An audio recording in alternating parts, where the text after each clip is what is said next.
Alors Edouard, cette vue, c'est ressourçant là.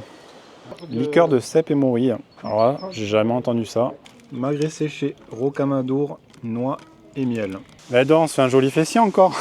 Putain mais c'est... Oh là là, c'est grand en fait. Je vous l'aurais pas dit. Vous auriez peut-être cru que j'étais dans un autre pays là. C'est incroyable. Et il y a un monsieur qui lui a dit, bah moi j'ai porté mes chaussettes 10 jours, elles sentaient pas quoi. Ouais. Voilà la glace. Ça, c'est l'avant. Oh. Ah la caramel beurre salé d'Edouard, c'est une tuerie.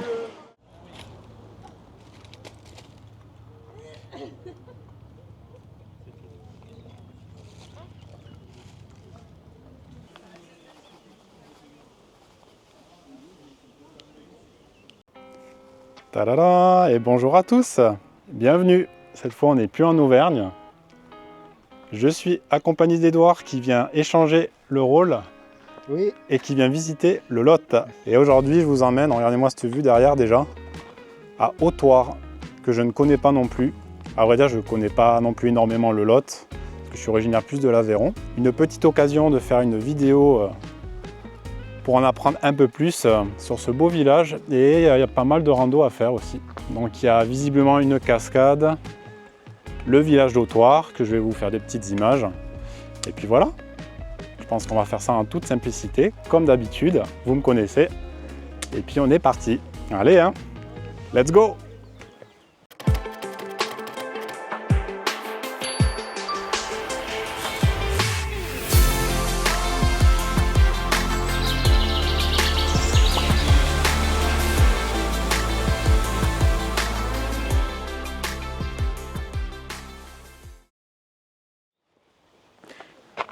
Allez, ben on se dirige tranquillement vers le village. C'est bien sauvage par ici aussi. C'est magnifique. Je connaissais ça, ce genre de falaise vers Caja, mais je ne connaissais pas ici à Hautoir. Et là, pour vous donner une info, on est plus proche de Rocamadour. On est arrivé en voiture déjà, par le haut là. On commence à voir toutes les falaises. Je dis waouh, c'est magnifique ici.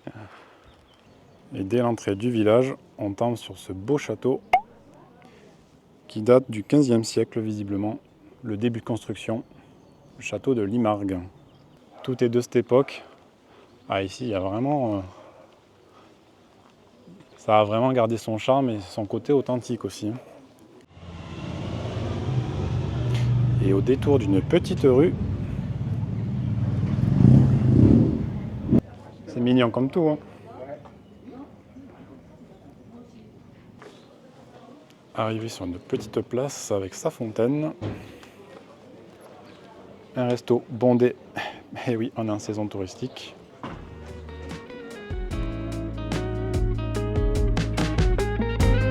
Hautoir, petit bijou du Lot, classé parmi les plus beaux villages de France, vous accueille dans un décor de carte postale.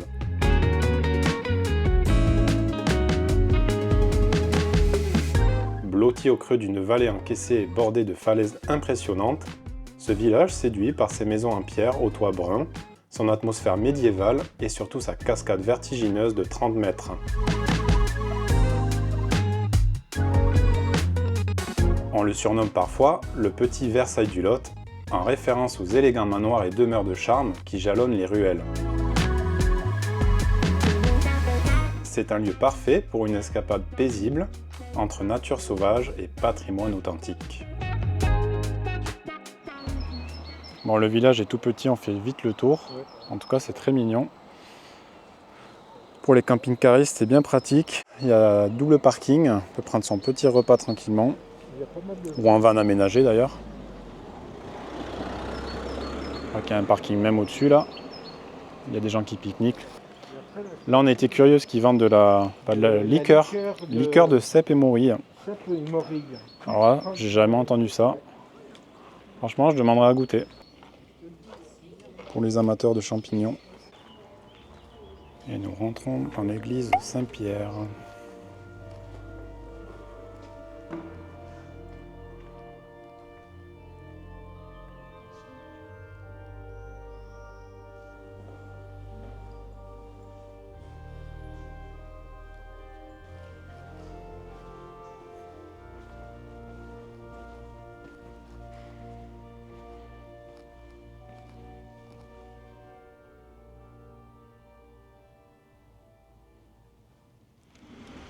s'est arrêté à acheter un petit sandwich.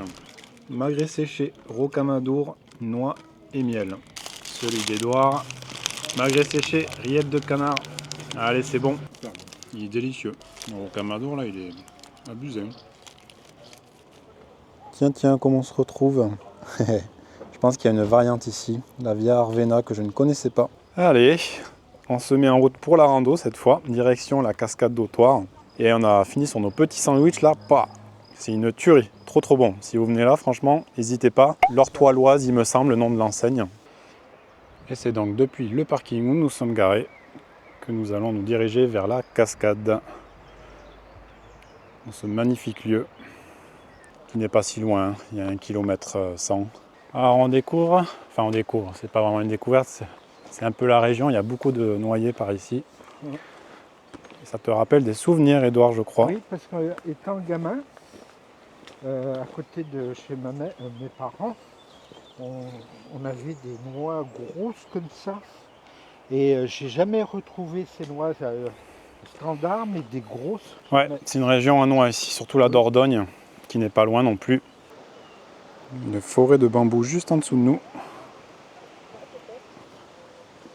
Des racines un peu partout sous nos pieds. Il y a un petit chemin bien balisé. Et facile d'accès. Allez, je vais rimer. Je me sens inspiré. Et bien c'est super bien ombragé. J'ai limite un petit peu frisqué quand je suis en manche courte. Je me dis que, n'empêche, quand il y a canicule là, c'est nickel. On n'est plus très loin de la cascade, ça y est. Une petite baignade en arrivant ou quoi?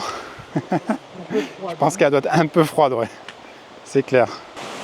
Le carrefour des rencontres. Tout le monde se croise ici.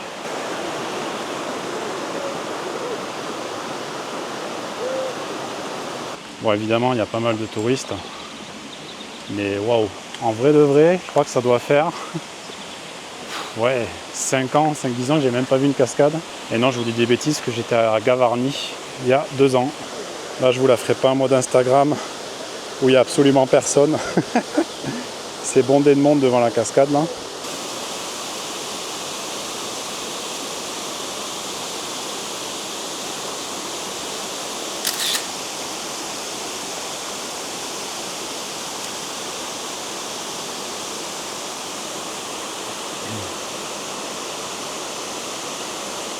Eh bien, on est parti de la cascade et on se dirige donc maintenant vers la reculée d'Autoire. Et là, ça grimpe. Ça grimpe. Je vous avoue, la cascade, là, un peu déçu par le monde, mais bon, forcément, c'est un point connu.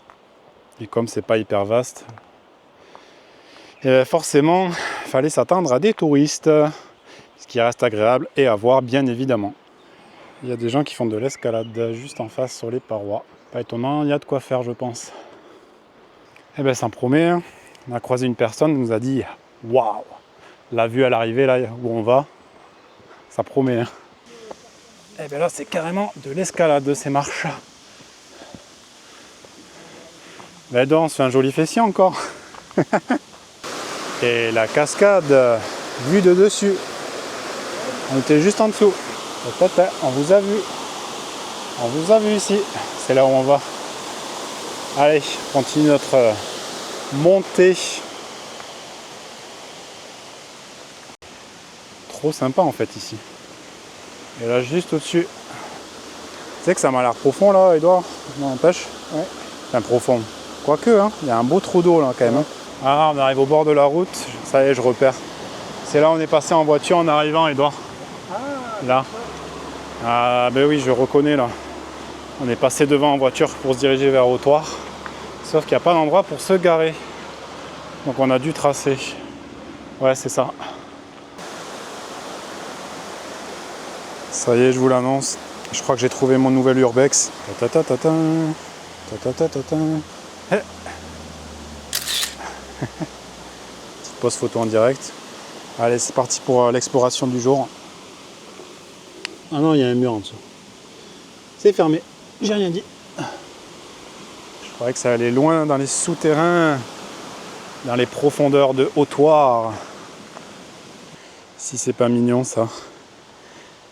Je sais pas vous, moi ça me fait penser, vous savez, les petites fontaines là qu'on trouve en décoration pour mettre dans les jardins ou avec plusieurs couches, l'une en dessous de l'autre. Alors Edouard, cette vue? Elle est belle, hein. Ouais. Elle est magnifique, hein. Et là, on voit bien les... Pour les... C'est ressourçant là. Ouais. Allez, on continue. On se dirige donc maintenant sur le château des Anglais. Et comme d'habitude, je vous emmène un petit peu en live, en direct, comme si vous marchiez avec nous. Ça me fait trop du bien de randonner à la belle saison. Parce que enfin je vois des fleurs. Là on a des belles iris. Ça fait plaisir de voir des couleurs un peu partout là quand on se promène. J'en avais marre de partir au mois de février. Bon, c'est à vivre quand même, mais c'est différent. On a le bruit des grillons. Trop bien. Encore un autre point de vue. Toujours avec la belle cascade d'Autoir. Tu la vois là? Ah oui. Juste devant là. Oui. Alors non, nous ne sommes pas sur la promenade des Anglais à Nice. Petit clin d'œil à Edouard qui a vécu là-bas. Et nous nous dirigeons vers le château des Anglais. Bonjour. Bonjour. Par contre, changement de décor, comme vous le voyez. Mais ça reste tout autant agréable. Ouah, mais même moi, je suis pas serein en fait. On voit le petit vide en dessous là. Franchement, là, t'as vu le vide en dessous, Edouard? Bah, je me rends compte que j'ai pas le vertige, mais quand même un peu d'appréhension. Ouais. Ouais. Le ciel a l'air un peu menaçant en face là, mais ça y est, on arrive au niveau des spots d'escalade. Je pense que c'est pas un truc pour moi. Hein. Regardez les parois rocheuses. Je me posais la question, qu'est-ce que c'était toutes ces espèces de stries noires? Et visiblement, ce seraient des dépôts minéraux ou des écoulements d'eau riche en oxyde de manganèse ou de fer. Voilà pourquoi. Et voilà, nous arrivons au château des Anglais. Qui se mérite, hein. Je vous l'avoue. Il y a quand même de quoi monter.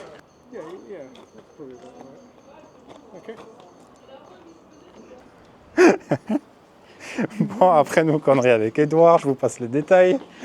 On visite le château des Anglais en direct. Putain, mais oh là là, c'est grand en fait. Putain, j'ai l'impression de visiter, je sais pas, d'être en Jordanie là, d'un coup. Trop bien, c'est magnifique. C'est la découverte en live. C'est quand même dingue qu'ils ont construit ça à l'époque quand même. À l'époque médiévale, c'est dingue. Eh franchement, je vous l'aurais pas dit. Vous auriez peut-être cru que j'étais dans un autre pays là. C'est incroyable. Alors, vous vous demandez certainement pourquoi ce château s'appelle ainsi. Eh bien, ce n'est pas un château construit par les Anglais, mais un repère qu'ils ont occupé pendant la guerre de 100 ans.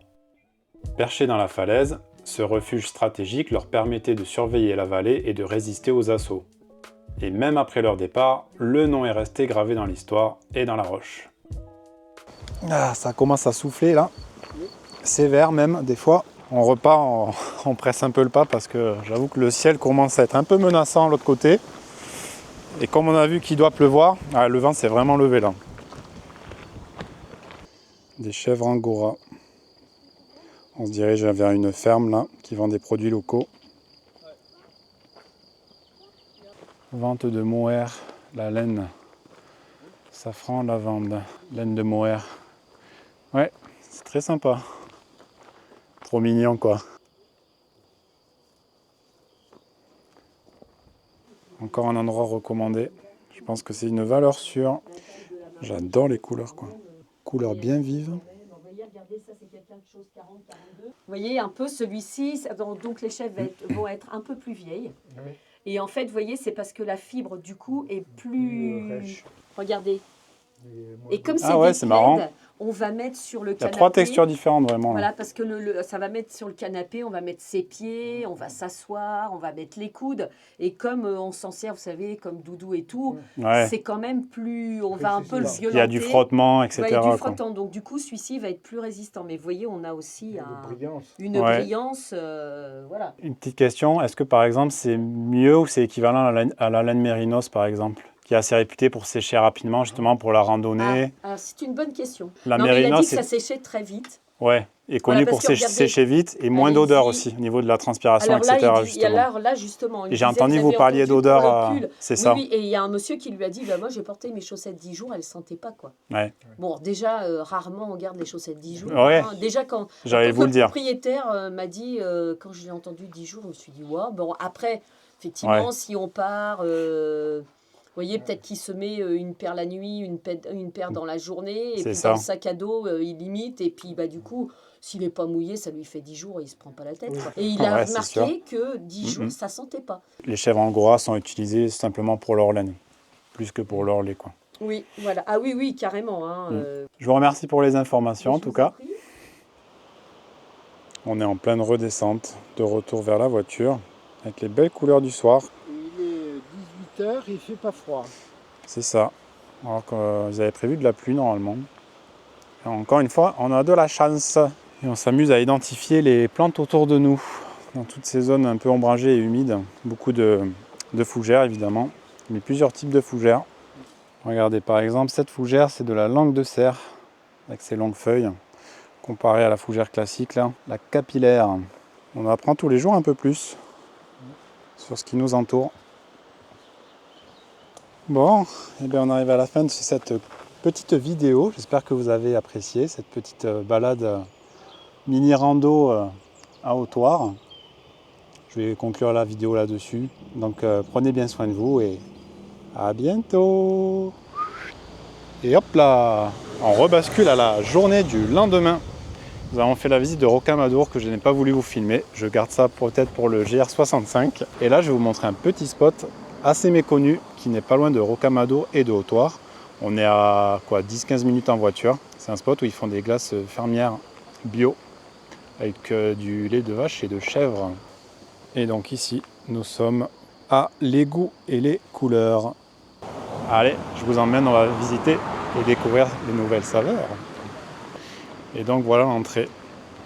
C'est vraiment sur une petite route, donc en sortant de Rocamadour. Moi je vous recommande vraiment de ne pas prendre de glace dans le village de Rocamadour et de venir ici.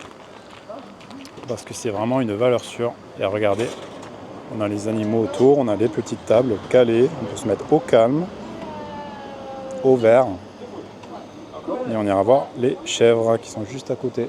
Et au passage, je remercie Renaud, mon ami Renaud, qui m'a fait découvrir ce spot il y a quelques temps. Et là, regardez, on a toutes les saveurs. Framboise, mangue, citron, cassis. Au lait de chèvre, là, nous avons vanille, chocolat noir, miel, gingembre, choco-noisette, violette. Vous voyez, il y a vraiment pour tous les goûts. Pralinois, une pâte à tartiner visiblement, à base de noix. Nous avons des savons au lait de chèvre, à la pêche, au melon, au chèvrefeuille. Et le meilleur, tadadam, elles sont délicieuses pour les avoir déjà goûtées. C'est pas une découverte pour moi, j'emmène Edouard. Je vais goûter des parfums un peu atypiques, je pense. Ouais. Miel, gingembre, verveine. Et je vais prendre lavande, allez. Voilà la glace. Ça, c'est lavande. Elles sont abusées. Ça, c'est miel, gingembre. Bah, tu vois, franchement, on sent même pas le lait de chèvre. Très bon la verveine aussi. Vanille, rhum. Pas très fort, subtil, vanille. Comme il faut. Et là, c'est gingembre coca. Oh. Ah, la caramel beurre salé d'Edouard. C'est une tuerie. Autant rhum raisin, je suis pas fan comme parfum. Mais vraiment, elles sont vraiment délicieuses. S'il y a bien un spot pour manger des glaces, c'est pas Rocamadour pour moi. C'est vraiment ici. Alors Edouard, qu'est-ce que tu penses de ces glaces? Toi qui ne connaissais pas. Je ne connaissais pas les glaces aux chèvres. Très bonnes. Et on dirait même un sorbet. C'est même pas une glace. 7 € les 3 boules de glace. Oui. Eh bien, dégustation des glaces terminée. Et on va voir les petites chèvres. Et en vrai, voilà, vous venez en famille avec les enfants là. Les enfants sont heureux comme tout. C'est un bon endroit familial.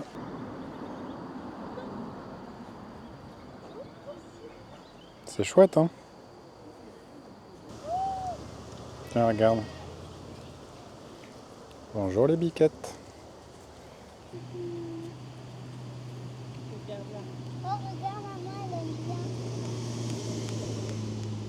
Cet endroit était assez méconnu, mais là, au nombre de fréquentation, au nombre de voitures sur le parking, je suis en train de me dire qu'il a pris de la popularité, et ce qui est normal, hein. Mais bon, ça reste un très bon spot pour venir manger une bonne glace fermière bio et locale, et originale également. Parce qu'ils ont vraiment des parfums qu'on ne trouve pas vraiment n'importe où, on va dire. Pour conclure cette vidéo, je vous propose qu'on se quitte sur ces images de Rocamadour, une étape bien évidemment mythique du chemin de Compostelle en France, que je vous ferai découvrir un jour quand je marcherai sur le GR65.